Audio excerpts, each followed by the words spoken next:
Yo, tapping in real quick. UFC fight night, Burns versus Brady, and we stayed in the apex for this one. Who will that smaller cage be a benefit to this Saturday, and who will that smaller cage be a disadvantage to? That is to be determined.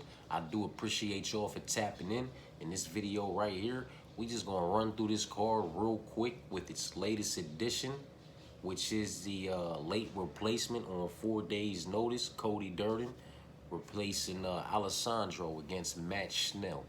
You know what I'm talking about? Let's dive into it, man. That first fight of the night, that is still Ramaska versus Fletcher. That is still a fight that I highly recommend nobody have anything to do with. You understand what I'm saying to you? That's a complete pass for me. I don't want anything to do with that fight, man. Fletcher is the cleaner, crisper, more technical practitioner of the two in the striking department, but I still believe Ramaska to be the more dangerous individual out of these two. And I wouldn't be surprised if he clipped and disconnected Fletcher from his consciousness to secure the victory inside the distance via KO, TKO. Man, I don't want anything to do with this fight, man. You know what I mean? Ramaska's just a bit too reckless, you know, and aggressive in his pursuit of his opponents for me to just comfortably be, you know, picking him, man. I don't want anything to do with this fight, and it's very much prospect versus prospect, and two prospects that are making their UFC debuts against each other. You know what I'm talking about? Just let this one go, man. Ovin St. Preux versus Ryan Spann. I am still all over Ovin St. Preux, especially with the dog tag next to his name. For all the individuals out there on Ryan Spann's side, for whatever reasons, please continue to do whatever it is you're doing and let that dog tag remain, as I will continue to take advantage of it. You understand what I'm saying to you? Ovin St. Preux, hands down, is the better all-around mixed martial artist, absolutely everywhere in every fucking department. You understand what I'm saying to you? Ryan Spann has one chance to win this fight on Saturday night, and that is via KO, TKO, from clipping and disconnecting Ovin St. Preux from his consciousness. And I personally do not believe Ovin St. Preux will leave the opportunity open for Ryan Spann to do so, man. You understand what I'm saying to you? Ryan Spann does not possess the reach advantage in this matchup. That is not a physical attribute that he will be able to use to his advantage. Vince has it by about an inch for what it's worth.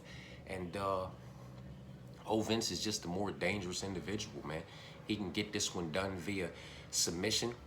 If he takes it to the ground, searches for the submission, he'll find it, he'll sink it in, he'll lock it up, and he'll get him out of there inside the distance. If Ryan Spann don't like the way things are going on the feet and he attempts to shoot for a takedown, Ovin St. Preux will lock in the submission because he welcomes that too. You understand what I'm saying to you? If Ovin St. Preux catches and clips him and hops on him for the club and sub type situation, if Ovin St. Preux just catches and clips him and disconnects him from his consciousness, or catches and clips him, gets him up against the side of the cage and just rains down on him until the referee has to stop it, or if he just produces the better body of work over the course of 15 minutes, Ovin St. Preux could win this matchup so many ways. There's so many ways for him to win it. Split decision, majority decision, unanimous decision, inside the distance, via submission, via KO, TKO, via club and sub type situation. Ryan Spann can only win via KO, TKO. Knocking him out. He's not winning the decision against Ovin St. Preux, in my personal opinion. Ovin St. Preux is the better all-around mixed martial artist, man. His kicks, you know, his striking is more diverse. His whole game is more well-rounded. Ryan Spann is athletic with a couple physical attributes and a bit of pop in his shots. There's no talent in this young man, and there's nothing special about him. You understand what I'm saying to you? So I'm still all over Ovin St. Preux. I'm still all over Chris Padilla too. You know what I'm talking about? I like him, man. You know what I'm talking about? And a dog tag against Rong Zhu. I'm just not high on Rong Zhu. I'm not high on Yizza. I'm not high on those guys. You understand what I'm saying to you? With all due respect to, you know, their resumes and the level of opposition that they accumulated those resumes against. I just feel like the opposition over here is different. And it's been shown when he's faced opposition from over here, he's lost, man. You know what I'm talking about? He's 25-5, with 4 of those 5 coming via submission. And his takedown defense ain't great. His get up game ain't great either. You understand what I'm saying to you? Padilla's going to be able to get this one to the ground relatively easy, in my personal opinion, and he's going to aggressively search for that submission. And I honestly feel like he's going to find it, sink it in, lock it up, and get old boy out of there inside the distance, handing him another loss inside the distance via submission, making him 25-6 with 5 of the 6 coming via submission inside the distance, or 25-6 with, 4 of the 5 still coming via submission inside the distance, and another one coming via decision, because Chris Padilla will put him in multiple compromisable positions over the course of 15 minutes, searching for that finish that if he survives and it goes the distance, he's going to lose by unanimous decision. Now I'm talking about, again, this is all just my personal opinion, man. Gabriel Santos versus Yiza. Still all over Gabriel Santos. Yiza, another one from, over there with Rong Zhu. 25-4. Respectable looking resume. It's just up against a different level of opposition, in my personal opinion, where Gabriel's 10-2, isn't. And I'm not mad at that split decision loss to Lerone Murphy, and I really can't frown on him about, getting caught and put up out of there inside the distance by David Onama, because both of those individuals get Yiza up out of there, in my personal opinion. One thing has nothing to do with the other. I completely get it, but Gabriel's still the pick. Andre Petrowski is still the pick over Dylan Butker. I still believe it's very much a wrestler with an overhand versus a wrestler with an overhand, but one wrestler with an overhand is very dangerous in the jiu-jitsu department, and that just, is what separates them. They both got a bit of pop in their shots, you know what I'm saying? Dylan's been knocked out, submitted, and lost via decision, if I'm not mistaken. And we know how all of Petrowski's losses have come. But, again, one thing has nothing to do with the other. You put Michel Pereira in the octagon with Dylan Butker, and he knocks him the fuck clean out too, in my personal opinion. But again, one thing has nothing to do with the other, and that's not the case. That's not the way it went down. So I get it. You know what I mean? It's wrestler with an overhand versus wrestler with an overhand. And who's going to land that overhand? Who's going to connect cleanly and disconnect the other one from their consciousness inside the distance? If it was a striking match and it was going to be, a striking match for 15 minutes, then maybe we could make a better case for Dylan, in my personal opinion. But that's not the case. It's a mixed martial arts matchup, and Andre Petrowski is the one out of the two, in my personal opinion, that should have no problem with taking this one to the ground. You know what I'm saying? Not to say that Dylan couldn't get this one to the ground as well if he attempted to do so. I just feel like he's going to be a bit more timid in the wrestling and grappling departments due to the fact that submission threat is real on Petrowski's side, and the fact that Petrowski's grappling is better as well. You know what I'm talking about? So Petrowski's still the pick there. Fuck this Isaac versus Brendan fight, man. Like I said, I honestly hope Brendan knocks him the fuck out, starches him and stiffens him up in the same, position he was in when he was coming for the takedown. You know what I mean? Just catches him with a knee, lifts him up a little bit, and then just folds him with a fucking elbow smooth to the temple and makes him kiss the canvas. You know what I'm talking about? Because minus 2,000 and minus 2,500, this shit is getting ridiculous. Our GOATs, man. You'll never get me to get behind justifying a price tag like this for a prospect on a John Jones, Anderson Silva, George St. Pierre. You know what I'm talking about? Like Jose Aldo, Demetrius Mighty Mouse Johnson, even Henan Barat, like individuals, but like these motherfuckers have never had these price tags. Chuck Liddell, nobody's had these price tags, but we're giving it to prospects for the body of work they produced against other prospects. And you're coming off a loss to a prospect. I respect the loss on the other side to McKinney a hell of a lot more than I respect the loss to Christian Rodriguez. You can miss me with that C-Rod shit. You know what I'm talking about? This fight is what it is. It's a fucking mess. Fuck this fight. You know what I'm talking about? I hope Isaac gets knocked smooth the fuck out. You know what I mean? With that being said, Maybe he just comes out here and Matt uses this man across the outcons, transitions into a motherfucking a guillotine choke or something. You know what I mean? A real nigga choking gets old boy the fuck up out of there and justifies the price tag. Who the fuck knows, man? I don't give a fuck. Nothing anybody can say to me would ever get me behind justifying that price tag for a prospect, man. You know what I'm talking about? I am still very much all over Vanessa against Jacqueline. I still very much believe that Vanessa is the better all-around mixed martial artist who has faced the better all-around higher level of opposition, man. You know what I'm talking about? And who was humbled a bit earlier in her career, which forced her to round her game out a bit earlier, sharpen up her tools, you know what I'm talking about, and evolve. She continues to evolve, but she realizes there's levels to this shit, and she's no longer trying to be on the wrong side.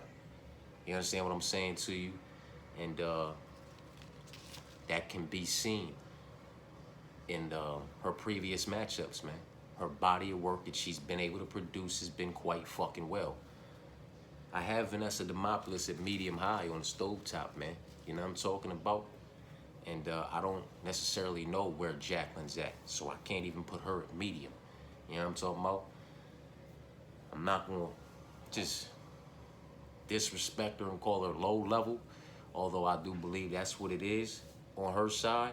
We'll say medium low, in between, medium and low, or that dot between medium low and low, like in there somewhere. But I do rank Vanessa Demopoulos at medium high. And although Jacqueline has a significant reach advantage, that can be said about just about everybody Vanessa has ever shared any cage with. You know what I'm talking about? So miss me with that shit, that don't move me one bit. The pick is still Vanessa, you know what I mean? Jacqueline's 8-1 against opposition with combined records of 36 wins and 17 losses. Vanessa's 11-5 against opposition with combined records of 105 wins, 41 losses. Vanessa's route to her 11-5 was a bit more difficult and a bit harder up against a bit higher level of opposition than that of Jacqueline's route to her 8-1. You understand what I'm saying to you? Her route to the UFC was a bit more difficult, and she faced a bit higher level of opposition to get to the UFC than that of Jacqueline, and she has done so since being in the UFC.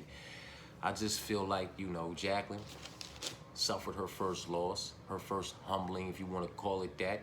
You know what I mean? Realizes that there's levels to this shit, and she is now rounding out her game, now sharpening up her tools, now, realizing that she has to evolve a bit more and a bit quicker. You understand what I'm saying to you? While on the other side, Vanessa has already done that, and I believe she's levels above her. You understand what I'm saying to you? So that's why I'm still all over her, man. Lima versus Philippe, I'm still on Andre, man. I get it. This shit gonna be highly competitive, and my door is secured as far as this fight is concerned. You know what I mean? Because I'm no dummy. I'm a degenerate, not a dumbass. You understand what I'm saying to you? But the pick for me is still Andre Lima.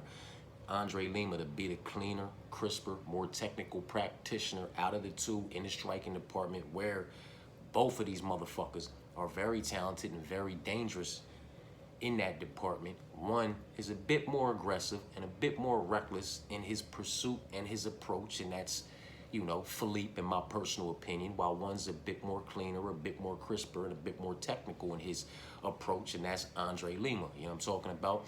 And while they're both very solid and very well-rounded, I just do like the all-around body of work, maybe because it's cleaner, produced by Andre Lima. So that's why he's the pick for me, man. It's going to be competitive, absolutely everywhere. I just feel like that, that cleaner, crisper, more technical approach, the counters possibly landing a bit more significant shots due to the counters and the more, reckless and aggressive approach of his opponent is going to be what separates him, even if it's via split decision. You know what I'm talking about? Kyle Nelson versus Steve Garcia. I'm still all over Steve Garcia to go ahead and be the one to get this one done in some way, shape, form, or fashion, man. You know what I'm talking about? Most likely and unfortunately for Kyle Nelson, It's going to be inside the distance via KO from clipping and disconnecting him from his consciousness, man. The reach advantage very much will play into the advantage of Steve Garcia. Steve also, in my personal opinion, I believe to be the one that possesses the speed as well as the power. So he has the reach, the speed, the power, and the volume in the striking department, and the takedown defense to keep Kyle's takedown attempts up and let this one play out on the feet until it no longer does. And unfortunately for Kyle, if he survives 15 minutes and this goes the full distance, he's going to have been hurt multiple times within those 15 minutes, in my personal opinion. Steve's going to drop him. Steve's going to clip him. Steve's going to catch him. And Steve's probably going to be a bit patient, let him get the fuck back up so he can clip, catch, and disconnect him. You know what I'm talking about? And if it don't happen and he don't find a finish, he will get the victory via decision, in my personal opinion, man. You know what I'm saying? Kyle's not going to be able to separate himself in this matchup with takedowns or grappling. It's not going to happen, in my personal opinion. You know what I'm saying? Steve's good enough in that department up against opposition such as Kyle to keep this thing upwards and do what he has to do to produce the better body of work. So it's still Garcia, man. Peak versus Yanal. I'm still on Yanal, man. As a dog, I guess, you feel me? I just don't fuck with Peak. I don't fuck with either one of these individuals. Neither one of these individuals have high ceilings at all inside the UFC. I honestly feel like they may have already reached them, and given them this matchup against each other, UFC probably felt like, fuck, man. You know what I mean? One of them gonna win. You know what I mean? Like, one of them has to win, right? So, Pete get the dub, Pete get the dub. You know, get the dub, you know, get the dub. Who gives a fuck, man? You know what I mean? Like, Peak is just, when we talk about recklessness and aggressiveness in the pursuit and approach of their opponent, that's the motherfucking poster child of it right there, Peak. And that has worked for him more times than it hasn't until he got to a certain level. You understand what I'm saying to you? It's not going to continue to work for him. He may get away with it once again, fucking with Yanal.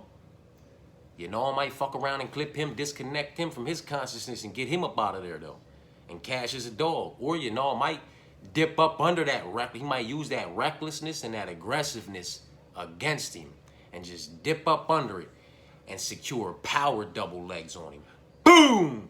And just start aggressively searching for the submission, because he's one that knows how to get it done inside the distance via submission as well as KO TKO. You know what I'm saying? Or going the distance and producing a better body of work against somebody like Peak over the course of 15 minutes by continuously just dipping under those reckless pursuits and securing those power doubles. You understand what I'm saying to you? Because that shit is wide open all fucking night on Peak, man. You know what I mean? You know, it's still the pick for a fight I want nothing to do with, man. Schnell versus Durden. Durden gonna get it done like Dubin. I'm trying to tell you. Durden gonna get it done like Dubin. And dust Schnell the fuck off, man. Huh? He gonna knock Schnell out, man. I'm cool with the short notice. I'm cool with the 4 days notice, man. Because if we being honest, this fight should be lined at -110, -110. It should be a pick'em. You know what I'm saying?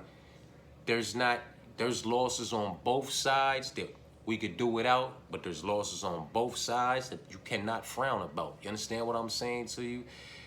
As far as wins are concerned, that's still just on the Durden side. You know what I mean? The only one that really pops off the page to me, you know, as far as this level of opposition is concerned, that Charles Johnson's a decent win via unanimous decision.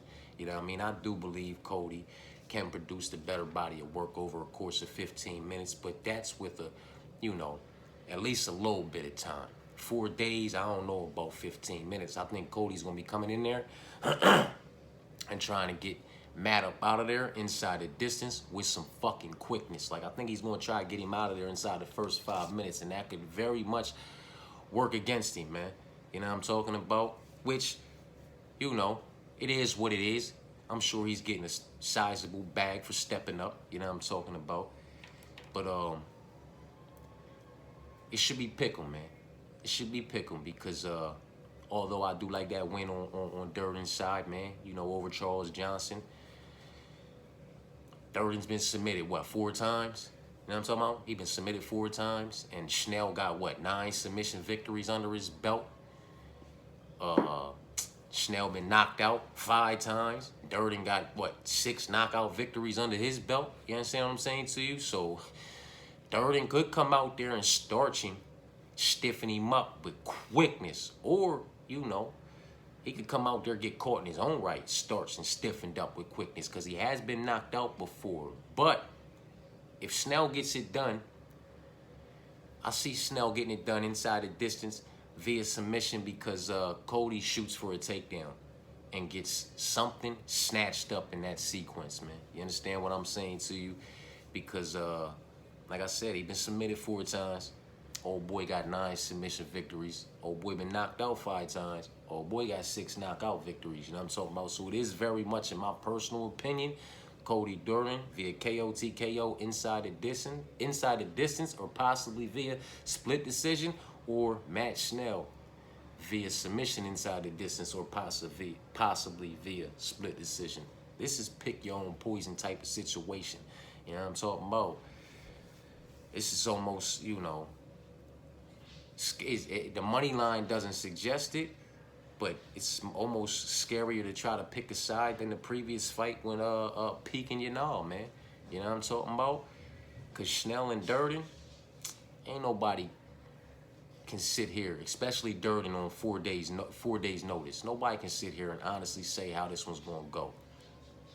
4 weeks notice, I tell you it'd be Durden inside the distance via KO, TKO, or submission, or at the very least via unanimous decision by producing a better body of work over the course of 15 minutes. But this ain't that. This is 4 days notice. You know what I'm talking about? And I don't know that Durden can produce the better body of work over the course of 15 minutes. This thing goes into the 3rd round and they're both still standing there. Schnell probably get it done via KO, TKO inside that distance, or submission, or just via split or unanimous decision. You know what I mean? This is a messy fight, but the money line will not suggest it. I'm going to rock with Cody because I fuck with him, but secure your back door if you fucking with this fight. You know what I'm talking about? Andrade versus Natalia. I still like Natalia, you know, to be the one to produce the better body of work over the course of 15 minutes, if it goes the whole 15 minutes. But with that being said, if we find ourselves going into the 3rd round, most likely Jessica Andrade is going to be down 2 rounds, and anybody holding a Natalia Silva ticket or parlay, that is when the asshole puckering will begin. You understand what I'm saying to you? Because Jessica Andrade has 5 minutes to get this one done. She knows it. And that's really when Natalia Silva just has to be so safe in the smaller cage. You understand what I'm saying to you? Oh, it's going to be a scary motherfucking time going into the 3rd round if that's where we find ourselves, man. And we might not find ourselves there. Natalia Silva has been knocked the fuck out. You know what I mean? Or at least lost via KO, TKO once in her career. And if anybody else is going to do it again here, it's going to be Jessica Andrade. She will bulldog her way to fuck up in there with those cinder blocks that she calls fists. And she will try to spin your motherfucking head right around your shoulders. You understand what I'm saying to you? Word. Punch her motherfucking hand through the back of your skull is what she's trying to do, man. She's a cinder block, man. You know what I'm talking about? And I said it before. Just about, I believe, just about, not everybody, but just about everybody. Just about, not everybody, just about everybody that Jessica Andrade has ever shared the octagon or any cage with, for that fact, has been the better all-around mixed martial artist. And for the most part, not all of it, but for the most part, have been producing a better body of work until they weren't. You understand what I'm saying to you? So Natalia Silva is the better all-around mixed martial artist, and she should be able to produce the better all-around body of work over the course of 15 minutes, but she does very much need to stay safe. You understand what I'm saying to you? Because if she doesn't, if she slips for 1 second in those final minutes, in those final seconds, Jessica Andrade will fuck up everybody's night as well as Natalia's. You understand what I'm saying to you? So it is what it is, man. It is what it is. It's Natalia Silva via KO, TKO, or decision on the double chance, or it's Jessica Andrade via KO, TKO.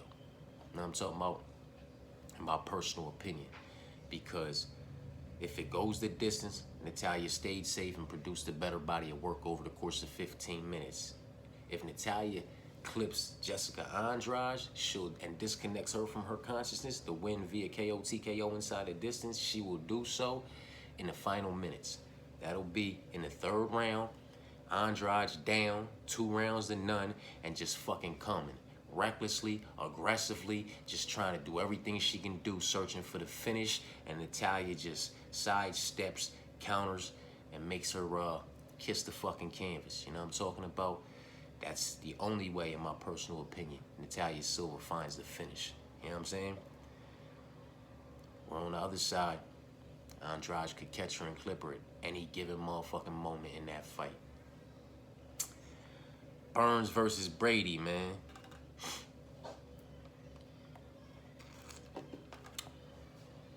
Burns versus Brady, man. The motherfucking main event. That's what it's all about, huh?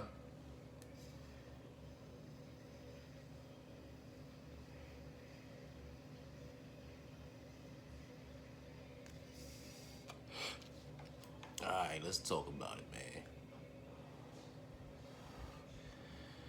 Burns versus Brady. Now, when I first talked about this card, I was all over Gilbert Burns. You know what I'm talking about? You know, went, banged my head against the drywall for a little bit. You feel what I'm saying to you? Already know all there is to know about, all there is that need, all that I need to know about Gilbert Burns. I went back redundantly, watched some things. You know what I'm talking about? Brady, same can be said, but went back redundantly, watched some things. You feel me? Upon further investigation, came to the conclusion, you know what I'm talking about, that, you know, Brady's best days are still in front of him. They're still ahead of him. We haven't seen him yet, you know what I'm talking about. While Burns, I very much feel like he has reached his peak, reached his ceiling, you know what I'm talking about. He's no longer living in his best days as far as combat sports performance is concerned, you know. So I switched my pick, you know what I mean? Since then, I've been banging my motherfucking head against the drywall again, you know what I'm talking about? Because like I said, I know all there is to know about Gilbert Burns. I followed his whole fucking career, you know what I'm talking about? And Sean, same can be said. I know all that there is to, you know, need to know about that young man as well. Which brings me back to my original case for Gilbert, man. And I watched as much as I could watch, as much as I could go ahead and, you know what I'm saying, dig into on both sides. Just until my eyes was ready to fucking bleed, you feel me? And I just come back to my original mindset, you know what I mean? I don't necessarily know where Sean separates himself from somebody like Gilbert Burns. You know what I'm talking about? I just don't see it, man. It's gonna be the wrestling, the grappling, the jiu-jitsu. That's so highly competitive between these two individuals that I feel like this fight is gonna play out on the feet with strikes for the most part, until it possibly doesn't. and somebody's clipped and disconnected from their consciousness. You understand what I'm saying to you? And with that being said, I must go back to my original pick. I must go back to my gut. I must go back to my original state of mind, and I must pick Gilbert Burns, man. You know what I'm talking about? Like, I picked Gilbert, then I picked switch Deshaun. Now we pick switching the switch pick to the swap back to the whatever you want to call that. You know what I'm talking about? And it might cost me. It's cost me before. You feel what I'm saying to you? But I